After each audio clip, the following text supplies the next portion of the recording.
Jamu dikenal sebagai minuman khas Nusantara yang diwariskan secara turun-temurun. Dahulu, ramuan alami yang diracik dari rempah pilihan sudah digunakan oleh kalangan keraton untuk kesehatan serta kecantikan para bangsawan keraton.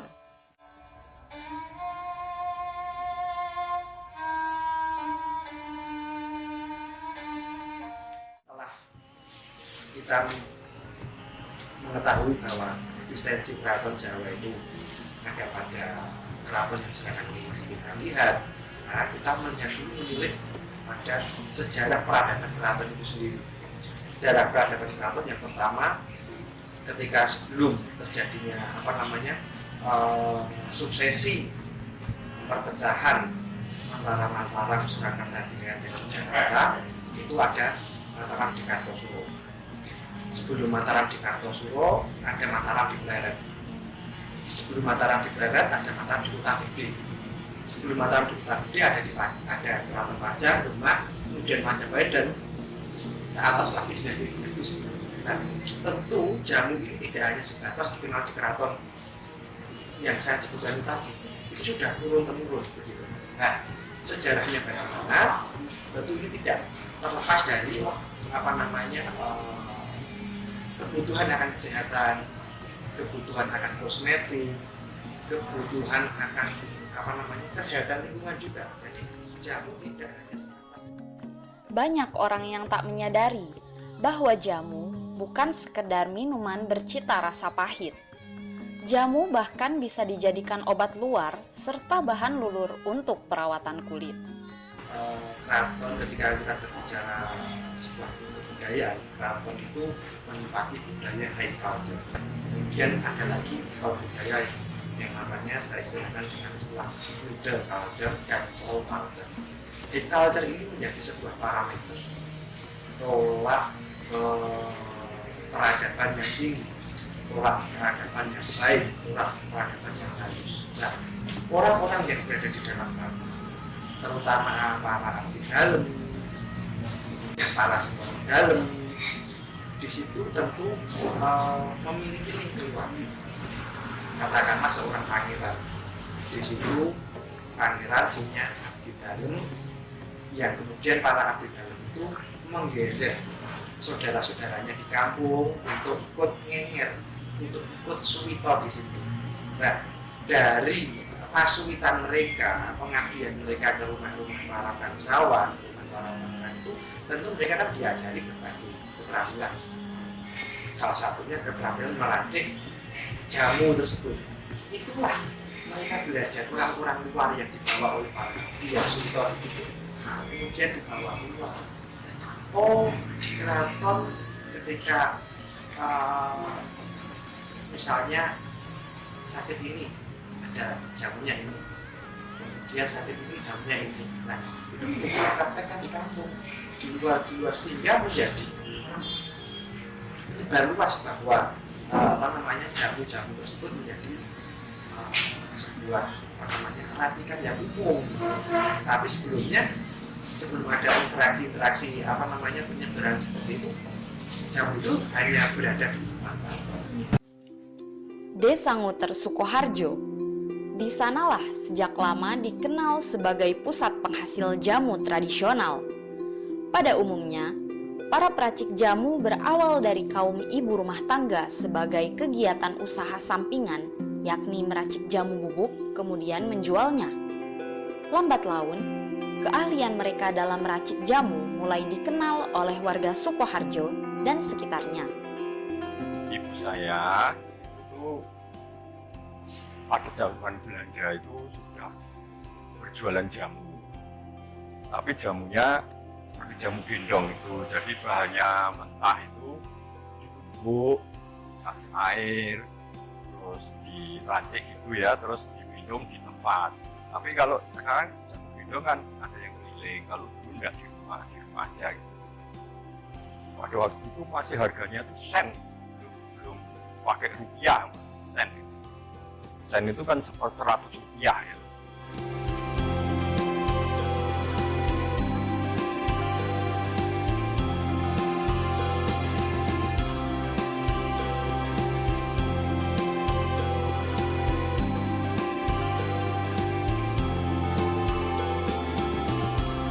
Kalau spesifikasi jenis jamu yang ada di keraton, yang pertama adalah jamu untuk kesehatan ya. Saya bicara jamu untuk kesehatan. Itu untuk kesehatan jasmani. Nanti ada jamu untuk kesehatan rohani, itu juga ada. Untuk jamu kesehatan jasmani yang paling ringan itu adalah ratus. Ratus ini berfungsi untuk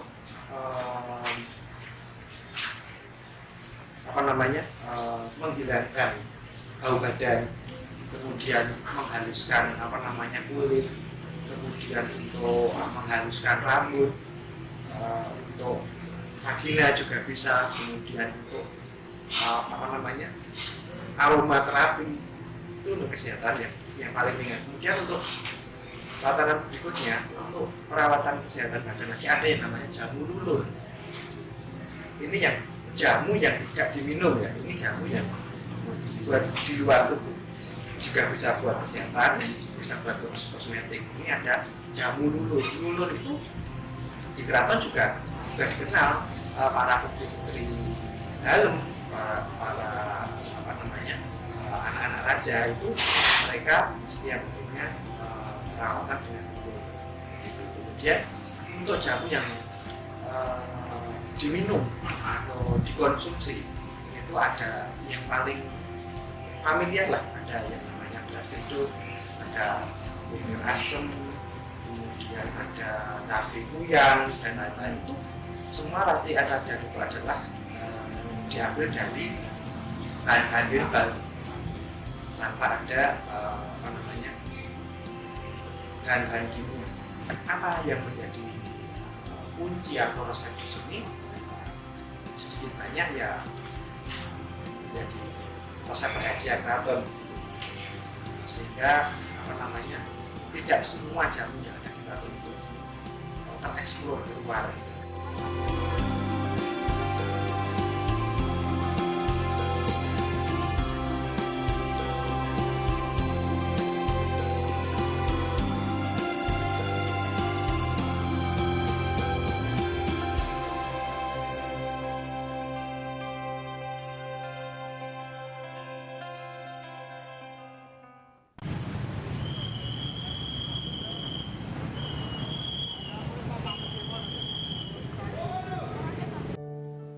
Keberadaan pasar jamu Nguter tidak dapat dipisahkan dari perintisnya Nyonya Yoso Hartono atau Bu Yoso. Bu Yoso mulai merintis usaha jamu sejak tahun 1938. Setelah dagangannya yang terbilang laris manis dan berkembang, kemudian pada tahun 1983 ia mulai memproduksi jamu dalam skala yang lebih besar. Dari yang awalnya berupa jamu sederhana menjadi jamu dalam bentuk kemasan dengan merek Joglo. Kini, usahanya diteruskan oleh keturunannya. Dari 5 anaknya, hanya 2 yang menekuni usaha jamu, yakni Triatmo Eko Cahyanto atau akrab disapa Pak Leo dan Yulianingsih atau akrab disapa Cak Nelly. Mereka melanjutkan usaha orang tuanya dengan merek Jamu Wisnu. Kira-kira tahun 70-an ya, itu kan saya pada waktu itu sudah lulus dari Gajah Mada. Nah, saya meningkatkan istilahnya improvisasi. Jadi selain jamu ini seduhan, itu juga membuat packaging. Jadi mulai saat itu tahun 70-an itu, terus resminya tahun 83 itu mendapat izin produksi. Nah itu terus makin lama kok makin laris, makin laku gitu. Kalau dulu pembelinya itu bukan jadi enggak seperti sekarang punya agen-agen, enggak, tapi di daerah Sukarjo sini kan banyak perantau ke luar daerah. Nah itu 3 bulan sekali mereka datang. Mungkin ada kerja itu, mungkin kerja, ada yang punya kerja datang, terus nanti balik ke Jakarta atau kemana bawa jamu dulu. Pertama gitu, tiap 3 bulan itu kalau hari raya, habis hari raya balik lagi bawa jamu lagi gitu loh. Nah lama-lama kan makin laris kan. Dulu cuma 2 orang, yang sini namanya Bu Yoso, itu ibu saya sama Bu Joyo. Nah terus itu makin lama makin laris, mereka pada ikut-ikut gitu loh. Ya toh. Nah sekarang ini sudah kira-kira 50-an orang yang ikut. Nah terus setelah itu mungkin dari pemerintah ada suatu perhatian, ya toh, kok Mukhtar tuh kok yang jual jamu banyak gitu loh.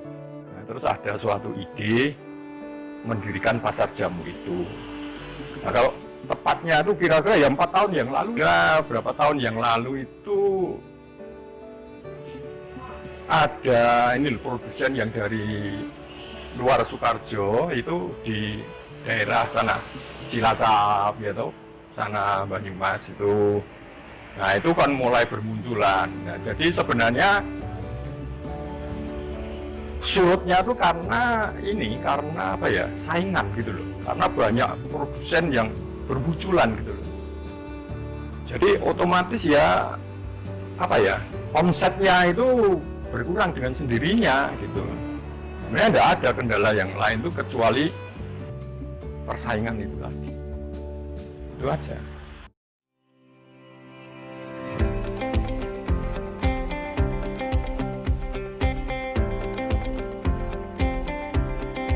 Mengusung konsep tradisional dan anak muda, Reina Herbal Drink Cafe didirikan oleh Made Ayu Aryani pada tahun 2012 dan menjadikannya sebagai kafe jamu pertama di Solo.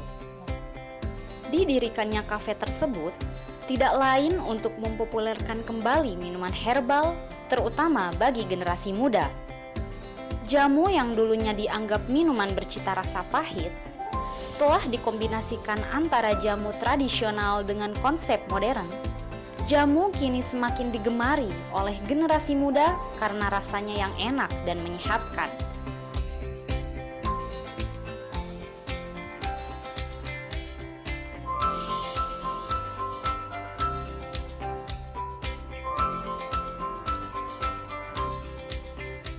Tadinya nggak terpikirkan di jamu, tapi karena dari perusahaan jamu nawarin, karena dia melihat mungkin kan hewan percobaan apa gimana gitu loh ya, kan biasanya bagaimana saya juga kurang tahu gitu loh. Pokoknya saya ditawarin ke situ, terus saya nyoba di situ, saya oke. Saya kerja sudah ya sekitar 35 tahun di perusahaan jamu. Yang tadinya saya di lab 1, akhirnya saya pegang sampai 7 laboratorium.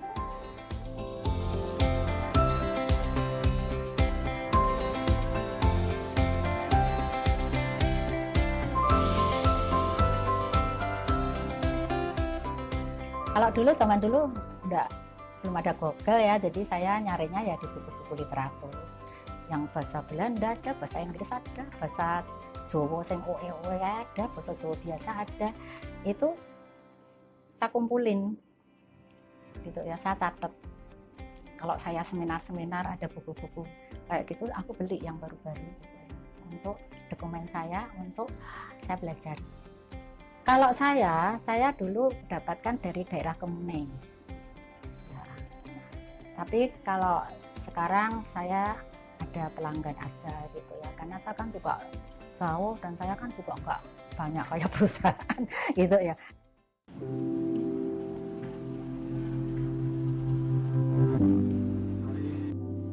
Kafe Jamu Sukoharjo diresmikan pada tanggal 18 Maret 2019. Kafe itu menyediakan produk minuman tradisional yang dikombinasi dengan buah-buahan.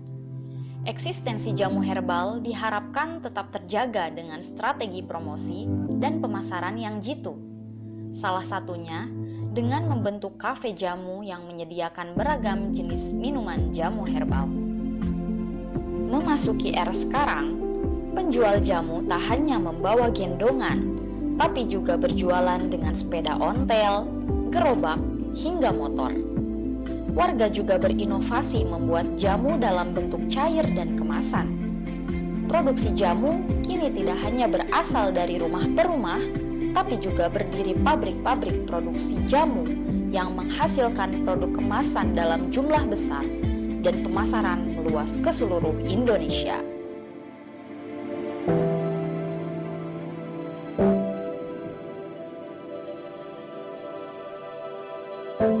Sebenarnya saya tuh menilai jamu Jawa itu, itu bagus sekali.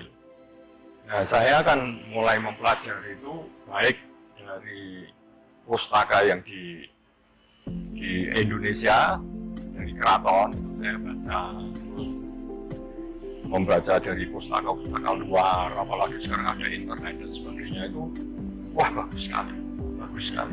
Jadi kalau dulu istilahnya back to nature itu ya, nah itu kan bagus sekali. Nah, sebenarnya ya saya nilai itu, jadi jamu Jawa itu punya suatu kelebihan.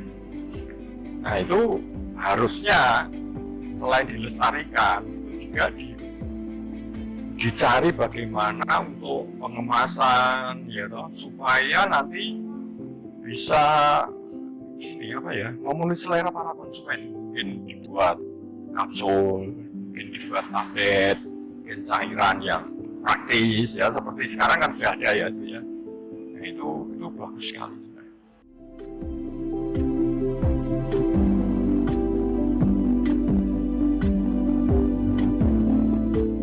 Jadi saya harap ya generasi yang penerus itu mempelajari secara pengetahuan tentang tradisional yang sudah ditinggalkan nenek moyang dan ditingkatkan segi ilmiahnya. Saya kira begitu. Sebuah kebutuhan tidak ada sebuah keharusan, bukan sebuah keharusan bagaimana generasi milenial harus menikmati jamu, harus mencintai jamu, karena jamu itu tidak selamanya menjadi kebutuhan, tapi jamu itu menjadi kebutuhan tatkala seorang itu membutuhkan untuk sesuatu, untuk sembuh, untuk kuat, katakanlah itu kan ada jamu obat kuat untuk para lelaki itu juga jamu itu kan. Jadi sebelum kita beranjak ke pengobatan yang lebih berisiko, yang lebih baik kita mencoba saja dengan obat-obatan jamu-jamu tersebut yang memang merupakan latihan tinggalan leluhur kita orang-orang Jawa.